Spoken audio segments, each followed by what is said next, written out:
воды нету, ни детей не помыть, ни посуду не помыть, ничего не помыть. И так с самого начала лета. На свежий воздух к родителям в Каипы Екатерина вместе с двумя детьми приехала еще в конце мая. Но вместо отдыха, как надзиратель, она постоянно проверяет кран, чтобы поймать момент и запасти воды. Жара стоит невыносимая, дети потеют, бегают, воду дают час в день. Мы быстрее везде воду набираем. В таком положении еще около 700 жителей Каипов. Кто-то переехал сюда недавно, кто-то живет по 30-40 лет. За воду платят исправно. У кого нет счетчиков, по нормативу. 570 рублей за холодную воду и около 200 за полив. Вот сам проблема стирать невозможно. Ребенок ходит в грязном белье, садики не работают, потому что нет воды. То есть, и как нам на работу ходить? По причине отсутствия воды детский сад закрыли уже пару дней назад. Теперь неизвестно, когда 18 детей вернутся в свои группы. По словам жителей, деревня продолжает разрастаться. К тому же жара, поливают огороды чаще. Надо увеличить мощность насосов. Там стоят 8-кубовые насосы, поставить на 20-кубовые оба. Тогда примерно хотя бы что-то изменится.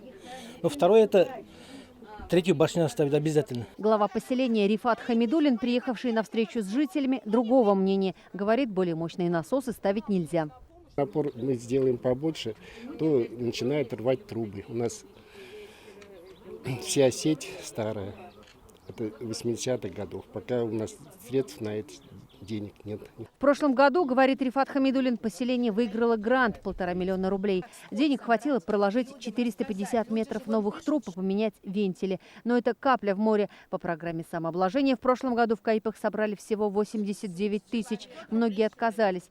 С учетом господдержки получилось 445 тысяч рублей. Деньги ушли на санитарное ограждение этой и покраску второй башни. Купили и новую автоматику. По словам главы поселения, решить проблему поможет новая скважина, которая появится вот на этом месте в нескольких метрах от старой. За свой счет ее обещают пробурить собственники участков в новом строящемся поселке Любимого. Как сегодня сообщил глава поселения, потерпеть жителям придется еще 2-3 недели, пока новая скважина не заработает. Это решит проблему года на 1,5, считает Рифат Хамидулин. Между тем, в подобном положении сейчас находятся и жители поселка Званка Пестричинского района. Засуха наступила и в ряде деревень Муслюмовского района.